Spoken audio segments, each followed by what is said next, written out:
नमस्कार, मैं राजकुमार श्री औरोबिंदो सोसाइटी से आप सभी का हार्दिक स्वागत करता हूं। हम शिक्षा में शून्य निवेश नवाचार कार्यक्रम ZIA EI द्वारा संकलित एक रोचक नवाचार के बारे में विस्तार से जानेंगे। इस वीडियो में मैं आपको इनोवेटिव पाठशाला के अंतर्गत महाराष्ट्र बोर्ड के कक्षा 4 के हिंदी पाठ्य पुस्तक के पाठ संख्या 20 नकल को एक नवाचार स्व अध्ययन की एक गतिविधि शब्द सागर के माध्यम से क्रियान्वयन करना बताऊंगा।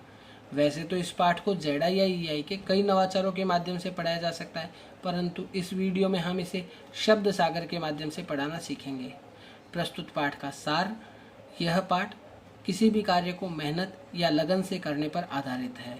नवाचार की नवीनता एवं उपयोगिता: इसमें छात्र सहपाठियों के साथ मिलकर पाठ का पुनः अध्ययन करते हुए गतिविधि का आनंद लेते हैं। वे शब्दावली को बढ़ाते हैं, उनकी अभिव्यक्ति की जो गतिविधि है वो मुखर होती है, उनकी लेखन शैली भी विकसित होती है। इस नवाचार क्रियान्वयन की अवधि 20 मिनट है। इस नवाचार की क्रियान्वयन प्रक्रिया के माध्यम से छात्रों को शब्दावली को अध्ययन करवाया जा सकता है। इस नवाचार के पूर्व प्रबंधन की बात करें तो इसमें शिक्षक छात्रों के लिए कुछ रंगीन चार्ट पेपर और एक छोटा गत्ते के बॉक्स का अरेंजमेंट करते हैं।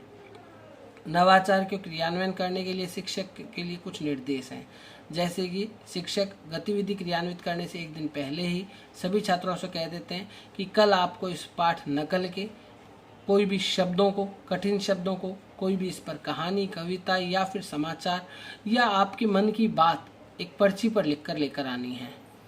शिक्षक इस बात को सुनिश्चित करते हैं कि कक्षा के सभी छात्र इस प्रकार की पर्ची लिखकर जरूर लाएं, जिस पर या तो वो कठिन शब्द लिखकर ला रहे हैं या कोई वाक्य या कोई रचना लिख करके लेकर आ रहे हैं। साथ ही साथ इस बात को भी सुनिश्चित किया जाता है कि इस गतिविधि में सभी छात्रों को समान अवसर मिले, सभी की बारी आ जाए। इस गतिविधि के क्रियान्वयन में नवाचारी शिक्षक इस बात को भी ध्यान रखते हैं कि यदि कोई छात्र किसी शब्द को या वाक्य को नहीं पढ़ पा रहा है तो शिक्षक उसकी मदद करते हैं। पुनः अध्ययन की प्रक्रिया के माध्यम से शिक्षक छात्रों से पर्ची बनवाकर उन कठिन शब्दों का उच्चारण करवाकर शब्दावली का पुनः अध्ययन करवाते हैं। इस गतिविधि को शुरू करने से पहले इस बात को सुनिश्चित किया जाता है कि इस पाठ को पढ़ा दिया गया हो, इसका निर्माण एवं व्याख्या करवा दी गई हो। शिक्षक छात्रों से रंगीन चार्ट पेपर की मदद से उस गत्ते के बॉक्स को डेकोरेट करवाते हैं। उनसे साफ सुथरी हैंडराइटिंग में उस पर एक शब्द लिखवाते हैं, शब्द सागर। छात्रों से कहते हैं कि आज हम जो गेम खेल रहे हैं उस गेम का नाम है शब्द सागर। शिक्षक छात्रों को इस खेल के नियम बताते हैं। शिक्षक छात्रों से कहते हैं कि आप द्वारा जो पर्चियां लाई गई है उन पर्चियों को इस बॉक्स में इकट्ठा करेंगे। उसके बाद मैं एक एक छात्र को आगे बुलाऊंगा। जिस छात्र को आगे बुलाया जाएगा वो इस बॉक्स में से एक पर्ची निकालेगा, उस पर्ची में लिखे हुए कठिन शब्द को पढ़ेगा, उसके बाद उसका अर्थ समझाएगा। इस प्रकार सभी पर्चियों को इकट्ठा कर लिया जाता है। मैं आपको उदाहरण के माध्यम से बताता हूँ। जैसे पहले छात्र को आगे बुलाया गया, वह छात्र उस बॉक्स में से एक पर्ची निकालता है और उस पर्ची पर लिखा हुआ है विज्ञापन। तो सबसे पहले वह जोर से बोलेगा विज्ञापन। फिर उसके बाद वह बताएगा विज्ञापन शब्द का अर्थ है माल की बिक्री के लिए कोई भी सूचना जो लोगों को दी जाती है, विशेषतः यह सूचना किसी समाचार पत्र, रेडियो या दूरदर्शन के माध्यम से दी जाती है। इसी प्रकार जब दूसरा छात्र आता है, वो एक पर्ची निकालता है और मान लीजिए पर्ची पर लिखा हुआ है परिश्रम, तो पहले तो वो जोर से बोलेगा परिश्रम और उसके बाद बताएगा परिश्रम शब्द का अर्थ मेहनत है।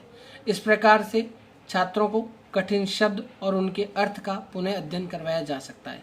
इस नवाचार के माध्यम से सीखने के कई प्रतिफल प्राप्त होते हैं। जैसे छात्र दूसरों द्वारा कही गई बातों को ध्यान से सुनते हैं, उस पर अपनी प्रतिक्रिया व्यक्त करते हैं। वे भाषा की बारीकियों को ध्यान देते हुए अपनी स्वयं की भाषा गढ़ते हैं और उसका इस्तेमाल करते हैं। इस नवाचार के क्रियान्वयन के दौरान कई बातों को ध्यान में रखा गया है। जैसे प्रस्तुत पाठ को वर्ष के एक निर्धारित माह में पढ़ाया जाता है। शब्दों के साथ साथ उनसे संबंधित चित्र बनाने के लिए भी नवाचारी शिक्षक छात्रों को प्रेरित करते हैं, ताकि जो छात्र शब्द या वाक्य नहीं पढ़ पा रहे हैं वे उस चित्र को देखकर उसकी व्याख्या कर सकें। शिक्षक छात्रों से कुछ प्रश्न पूछते हैं ताकि छात्रों की भागीदारी इसमें बनी रहे। इस नवाचार को क्रियान्वित कक्षा के सभी छात्रों पर किया जाता है। सभी छात्रों को समान अवसर दिया जाता है।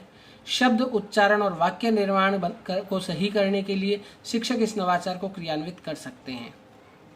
इस नवाचार के क्रियान्वयन में NCF 2005 के उद्देश्यों को ध्यान में रखा गया है। PTR अनुपात को ध्यान में रखते हुए इसकी अवधि निर्धारित की गई है। विशेष आवश्यकता वाले बच्चों को भी इससे लाभ प्राप्त होता है।